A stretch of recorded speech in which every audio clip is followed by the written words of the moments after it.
की जहां फतेहपुर में कानून अपना काम करेगा, ये यहाँ पे गिरिराज सिंह ने कहा है। गिरफ्तारी से सबके चेहरे बेनकाब हुए हैं। बंटवारे के समय पूर्वजों से कुछ भूल हुई थी, ये गिरिराज सिंह की ओर से बड़ा बयान दिया गया है। फतेहपुर की घटना आपको याद होगी कि कल किस तरीके से हिंदू संगठनों की ओर से फतेहपुर में मकबरे को लेकर के जिस तरीके से दो पक्ष आमने सामने आ गए थे, और यहां पर कई मुस्लिम धर्मगुरुओं की ओर से भी बयानबाजी हो रही है। तो वही गिरिराज सिंह की ओर से भी यहां पर कई बड़ी बातें कही गई हैं और ये कहा गया कि बंटवारे के समय पूर्वजों से कुछ भूल हुई थी, सबके चेहरे बेनकाब होंगे। और क्या कुछ कह रहे हैं वो सुनवाते हैं आपको। देश का बंटवारा हुआ धर्म के आधार पे। उस समय मेरे पूर्वजों से थोड़ी भूल हो गई, गलतियां हो गई। आज पाकिस्तान में हिंदू नहीं बचे, बांग्लादेश से मार के भगाए जा रहे हैं, जो पाकिस्तान का पार्ट था। आज हम ये रोना नहीं रोते। अगर सारे हिंदू पाकिस्तान और बांग्लादेश से आ जाते भारत में और यहाँ से मुसलमान चले जाते तो ओवैसी जैसे जुबान नहीं खुलते। लेकिन फतेहपुर में कानून अपना काम कर रहा है। तो गिरिराज सिंह को सुना आपने, लेकिन यूपी में फतेहपुर का मकबरा विवाद लगातार तूल पकड़ता जा रहा है। यूपी विधानसभा में भी आज इस मुद्दे को लेकर के जमकर हंगामा हुआ। विपक्ष ने सरकार को घेरने का कोई मौका नहीं छोड़ा, तो वही सत्ता पक्ष की ओर से भी विपक्ष को दो टूक जवाब दिया गया और यही वजह कि इस मुद्दे को लेकर दोनों पक्ष आमने सामने आ गए। रिपोर्ट दिखाते हैं आपको। कल एक एफआईआर दर्ज हो गई।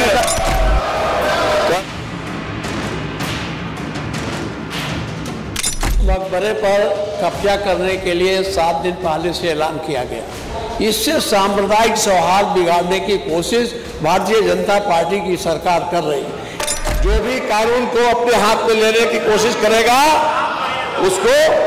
उसको न्यायिक प्रक्रिया के तहत दंड जरूर मिलेगा। माननीय सरकार और विपक्ष के बीच बहसबाजी। आप लोगों में से मेरा निवेदन है, यूपी विधानसभा का मॉनसून सत्र एक बार फिर सियासी अखाड़े में बदल गया। दूसरे दिन भी सदन में जमकर हंगामा हुआ और केंद्र में रहा फतेहपुर का मकबरा विवाद। नेता प्रतिपक्ष माता प्रसाद पांडे ने ये मुद्दा सदन में जोर शोर से उठाया। उन्होंने आरोप लगाया कि एक राजनीतिक पार्टी के नेता फतेहपुर के ऐतिहासिक मकबरे पर कब्जा करने की कोशिश कर रहे हैं और सरकार कोई एक्शन नहीं ले रही है। मकबरे पर कब्जा करने के लिए 7 दिन पहले से ऐलान किया गया। इससे सांप्रदायिक सौहार्द बिगाड़ने की कोशिश भारतीय जनता पार्टी की सरकार कर रही है। ये नहीं चाहती है कि उत्तर प्रदेश में शांति व्यवस्था बनी रहे। ये आरोप लगते ही सदन का माहौल गर्म हो गया।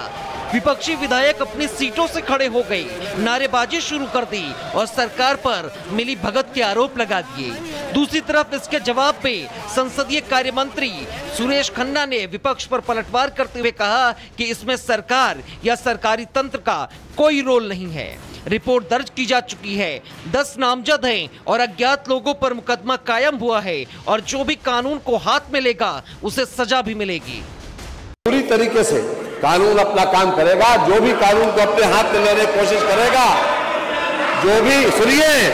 जो भी कानून को अपने हाथ में लेने की कोशिश करेगा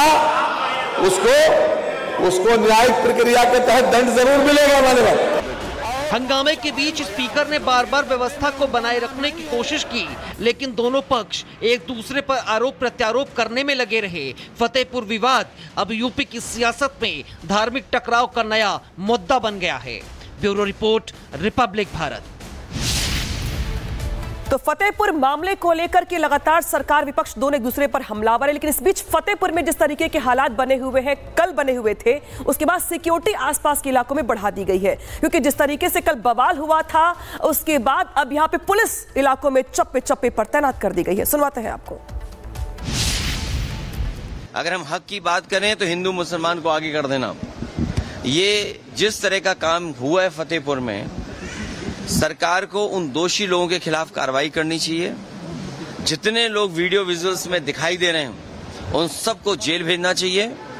और अगर जिलाधिकारी और पुलिस विभाग वहां का नहीं भेज रहा है तो कहीं ना कहीं सरकार को ये निर्णय लेना चाहिए कि वो अधिकारी रहने लायक नहीं है। उन्हीं के कारण ये तो एक हेटरेट का माहौल पूरे देश में बीजेपी ने जो बनाया है, और खास तौर से उत्तर प्रदेश में तो उनको खुली छूट दी गई है कि जो कोई भी मुसलमानों से रिलेटेड हिस्टोरिकल, कल्चरल, रिलीजियस जगह होगी, उस पर आप किसी भी किस्म से आप उस पर हमला कर सकते, कानून को अपने हाथ में ले सकते।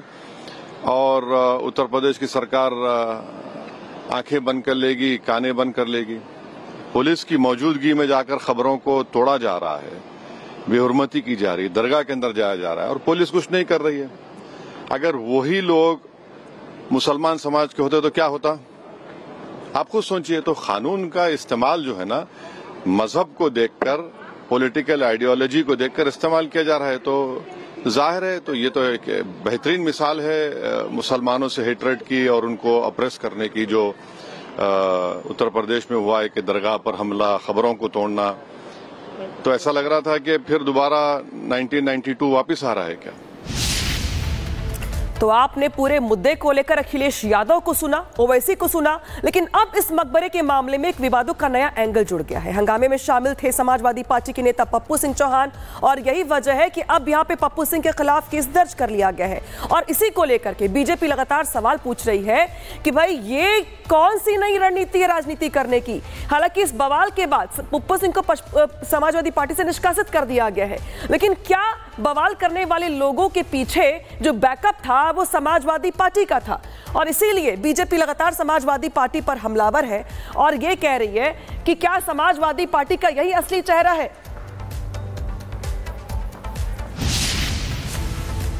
इस पूरे इलाके की रेकी के लिए पुलिस की तरफ से किया जा रहा है, क्योंकि जो घटनाक्रम कल घटा, एकाएक हजारों की भीड़ पहुंचती है और उसके बाद पत्थरबाजी गलियों से निकल के जो शुरू की जाती है। ऐसे में हाई लेवल सिक्योरिटी के अरेंजमेंट्स यहाँ पे किए गए। आप देखिए मॉडर्न मोस्ट टेक्नोलॉजी यहाँ देखने को मिलेगी। एक छोटा ड्रोन है, इसके साथ ही एक बड़ा ड्रोन भी आपको यहाँ पर दिखाई देगा जिसकी रीच ज्यादा है, जिसके कैमरे की रीच ज्यादा है। इसके साथ ही एक बड़ा सर्वर भी है जो लॉन्ग डिस्टेंस में जाके जब ये ड्रोन ऑपरेट करे तो ऐसे में वो काम कर सके। तो आप देखेंगे जो स्किल्ड ड्रोन ऑपरेटर्स हैं वो यहाँ पर मौजूद है। सर, क्या ब्रीफ किया गया आप लोग को?